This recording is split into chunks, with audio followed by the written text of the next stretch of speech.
ಅಪಘಾತದಲ್ಲಿ ಗಾಯಗೊಂಡವರಿಗೆ ಚಿಕಿತ್ಸೆ ಕೊಡೋ ಮೊದಲೇ ಹಣ ಕೇಳಿದ್ರೆ ಸರ್ಕಾರಿ ಮತ್ತು ಖಾಸಗಿ ಆಸ್ಪತ್ರೆ ವೈದ್ಯರಿಗೆ ಜೈಲು ಶಿಕ್ಷೆ ಆಗುತ್ತೆ. ಈ ಬಗ್ಗೆ ರಾಜ್ಯ ಸರ್ಕಾರ ಆದೇಶವನ್ನು ಹೊರಡಿಸಿರೋದು. ಸಿಎಂ ಸಿದ್ದರಾಮಯ್ಯ ಅಧ್ಯಕ್ಷತೆಯಲ್ಲಿ ನಡೆದ ಸಚಿವ ಸಂಪುಟ ಸಭೆಯಲ್ಲಿ ಈ ನಿರ್ಧಾರವನ್ನು ಪ್ರಸ್ತಾಪಿಸಲಾಗಿತ್ತು. ಅದರಂತೆ ರಾಜ್ಯ ಸರ್ಕಾರ ಅಧಿಕೃತವಾಗಿ ಆದೇಶವನ್ನು ಹೊರಡಿಸಿದೆ. ಅಂದರೆ ಅಪಘಾತ ಆಗಿರುತ್ತೆ, ಗಾಯಾಳುಗಳಿಗೆ ತುರ್ತು ಚಿಕಿತ್ಸೆ ಅಗತ್ಯ ಇರುತ್ತೆ, ಕೂಡಲೇ ಆಸ್ಪತ್ರೆಗೂ ಸೇರಿಸಲಾಗಿರುತ್ತೆ. ಆದರೆ ಆಸ್ಪತ್ರೆಯಲ್ಲಿ ಮೊದಲು ಹಣ ಕಟ್ಟಿ ನಂತರ ಟ್ರೀಟ್ಮೆಂಟ್ ಸ್ಟಾರ್ಟ್ ಮಾಡ್ತೀವಿ ಅಂತಾರಲ್ಲ, ಇನ್ನು ಮುಂದೆ ಈ ಮೆಥಡ್ ಅನುಸರಿಸಂಗಿಲ್ಲ.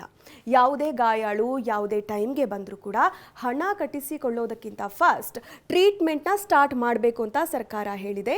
ಈ ನಿಯಮ ಕೇವಲ ಆಕ್ಸಿಡೆಂಟ್ಗೆ ಮಾತ್ರ ಅನ್ವಯ ಆಗಲ್ಲ.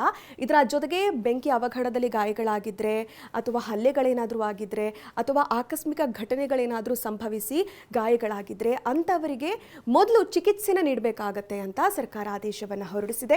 ಒಂದು ವೇಳೆ ಈ ನಿಯಮದ ವಿರುದ್ಧ ಹೋದರೆ ಅಂತಹ ವೈದ್ಯರಿಗೆ ಜೈಲು ಶಿಕ್ಷೆ ನೀಡಲಾಗುತ್ತೆ ಅಂತಾನೂ ಖಡಕ್ ಎಚ್ಚರಿಕೆಯನ್ನು ಕೊಟ್ಟಿದೆ ಸರ್ಕಾರ.